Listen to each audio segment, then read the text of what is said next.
Hello, dear students. Today we are beginning with something that's very important, a glossary of literary terms, a book that is recommended to all the students of English literature who are either doing their BA degree or MA degree. Why did I decide to start with this book? This book is something that gives us a very deep knowledge about our own subject, and it also becomes very handy if you are preparing for any of the competitive exams. I have decided that I'm going to pick up all the literary terms that are mentioned in the book. I'm going to discuss these terms in very detail so that you get a very good idea, you understand these terms so that your basics become very clear. Now, the first term that comes in the book is literature of the absurd. Now, before we dive into the definition, I want you to understand what does the term absurd mean. If you try to understand the term, it is of a thing against or without reason. So something that's going beyond your reason, something that is standing against your reason, of propriety, incongruous, unreasonable, illogical. So something that is not logical, something that is not reasonable, something that goes beyond all such things. Now, uh, such type of literature is basically written in the form of drama or prose, emphasizing the absurdity of human condition. Try to understand this idea, absurdity of human condition, meaninglessness in human life, the purposelessness of human life. All these ideas are underlined in literature of the absurd. Now, literature itself is intentionally absurd to represent this condition. Now, how this type of literature is written? The plot is not very linear, it's not chronological. The plot goes haywire, and often the plot is not ended. It is open ended, and you keep on pondering what's going to happen next. And there's a possibility that nothing might happen next. The language that is used by the characters is broken with a lot of ellipses, which shows a lot of confusion, questions, chaos that is there in the minds of the character. Now we try to understand the historical roots. This term was anticipated by Alfred Jarry's Ubu Roy, which is roughly translated to Ubu the King, and the play was written in French. This play is a parody of major Shakespearean plays like Macbeth, King Lear, and Hamlet. So you need to read a bit more about this play. It is influenced by Expressionism, Surrealism, and Franz Kafka's works, The Trial and Metamorphosis. Let's try to understand what is Expressionism. So, when you try to understand this term, this is an artistic style that portrays subjective emotions and personal responses to objects and events rather than an objective reality. So, what is the primary focus in Expressionism? It is the explosion of the emotion, explosion of subjective emotion. That is the highlight, that is highlighted through exaggeration, not very naturally. Okay, so if you look at the example, the scream, which I'm going to show you, you understand how this emotion is highlighted. So remember, expressionism is related to the explosion of emotion. Okay, now surrealism. Surrealism is basically a rebel or a reaction against the traditional form of art, which was very rational. Surrealism aimed to merge the conscious and unconscious realms, blending dreams and fantasy with everyday reality into a unified surreality. Example is the persistence of memory. The basic idea here is unconscious and conscious. The different realms of brain, they are merged to create something fantastic, something that you might not imagine in everyday life. We are going to look at the example, the persistence of memory. Another important thing is the features of Franz Kafka's work. It depicts bizarre, illogical, surreal situations. I would suggest that you read the play, The Trial, and this novella, Metamorphosis. You understand what is being depicted. Bizarre, illogical, surreal situations. Explores isolation and estrangement from society or self. When you cut off from the society or when you cut off from your own self. Okay, so this is such type of loneliness when the person is totally isolated from the society, no connection from oneself or the other. Existentialism and ambiguity. Why ambiguity? Because there's no purpose, there is no clarity, there's all chaos. Now, when did this term emerge? That is very, very important. It gained prominence in France post World War II. Basically, you need to understand the ideals of humanism, or all the grand narratives. What are grand narratives? The major ideas. There is God. God is going to protect us. Major ideas. Human beings are capable. Science is powerful. Technology is powerful. All these are grand ideas. Okay. Now, all these grand ideas will be questioned after World War II. How? Through art. Okay.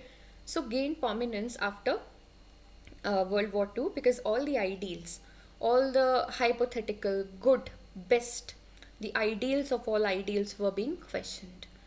Rebellion against traditional culture and literature values. Let's see what are these traditional beliefs that are being questioned. First idea is humans are rational beings. Are they? Question mark. The universe is at least partially intelligible. Is it? Question mark. Humans are part of ordered social structure. One of the major, uh, the major principles of humanism. Possibility of heroism and dignity even in defeat. Okay, so these are the traditional ideas. Possibility of heroism. Remember Hamlet. Okay, now Eugene Ionesco on absurdism. What does this playwright say? Without religious or metaphysical roots, human actions become meaningless. Characters are caustic, their suffering appears tragically derisive. So these are the features of his play, and he believes until and unless people are grounded in a certain form of religion, they have spirituality or any type of metaphysical roots, everything becomes meaninglessness. Why? Because there is no safety jacket, there is no life jacket, there is no security. So God, the idea of God provides security. Try to recall the last scene of PK, okay, if you have watched this movie. Now, Samuel Beckett, Irish playwright exploring irrationalism and absurdity, very important writer, a writer who usually used to write in French first and then he used to translate in English. His important play, very important play, I would suggest that you read more about this play. Waiting for Godot. Two tramps wait. An unidentified Godot could be a symbol of God. Features grossly comedy, slapstick, parodies traditional drama. The traditional drama, the Shakespearean form of drama, where there's this proper end. Okay, the characters are revolving, the characters are round characters, they develop. Okay, but here we see that the characters are lost. The characters have a lot of confusion. Okay, Endgame is another important work of Samuel Beckett. It highlights the existential despair. Understand, existentialism is also a very important theme of the literature of the absurd. Now, these are the two works which I told you I'm going to show you. First is the scream. Okay, if you can see this person who has his hands on his ears. Okay, so scream. You understand the emotion that is being highlighted, the explosion of the scream, expressionism. Another one is the persistence of memory. Remember these art forms, okay? The persistence of memory. Do you see clocks flowing like water, lying like a cloth, piece of cloth, okay? Anywhere in the world? No. Clocks are rigid. But here, the persistence of memory. Try to interpret these images, okay? Now, this is very, very important. What Camus says in The Myth of Sisyphus becomes a reflection of literature of the absurdity. It becomes a very important piece of literature because in the preface it shows in a universe that is suddenly deprived of illusions. Now, illusions would be the ideals. I told you the grand narratives. There is protection, there is God, there is goodness, there is honesty. All these are grand narratives, okay? And of light. Light could be knowledge, light could be God again, light could be spirituality. Light is something that gives you a you know a way forward. Okay, if there's light, you can look ahead. If there is no light, you feel lost, right? So human beings do feel lost in the literature of the absurd. Man feels a stranger to himself. Sometimes we also feel like this. Do we know ourselves? Do we know people around us? His is an irremediable exile. We need to understand all these things in detail. This divorce between man and his life, the actor and his setting, people and their surroundings, people and the people around them, truly constitutes the feeling of absurdity. It all seems meaningless. Okay? Now, this work is very, very important, so I decided that I'm going to introduce this work. The Myth of Sisyphus, that was published in 1942, explores the conflict between humans' search for meaning and universe's indifferences. So, try to understand, as human beings, we always try to search for meaning. We always have this innate desire that we should have a meaningful life. There should be goal, there should be end, there should be a proper end. Okay? But the universe, the world around us is indifferent to all these desires. So there's this, continuous conflict defines absurdity as the gap between human desire for clarity and the chaotic, meaningless world. As human beings, we seek clarity. That's why we try to work in the present so that we have a very comfortable future, right? We strive for the future, we strive for the warmth and the security in the future. But does the universe guarantee 100% secure future? Okay, future is very, dark, uncertain. What's going to happen, we don't know. Okay, even the present is like this. So we need to understand human beings want direction, but the world is against direction. We don't know what's going to happen next. Now, here, Sisyphus is condemned to roll a boulder uphill only for it to roll back down each time. So, this is a very difficult task. He has to push this stone, which is very, very heavy. If you can look at the picture, okay, he is pushing this stone uphill every time, but this is going to come back down. So, all his efforts, all his, everyday task goes into vain.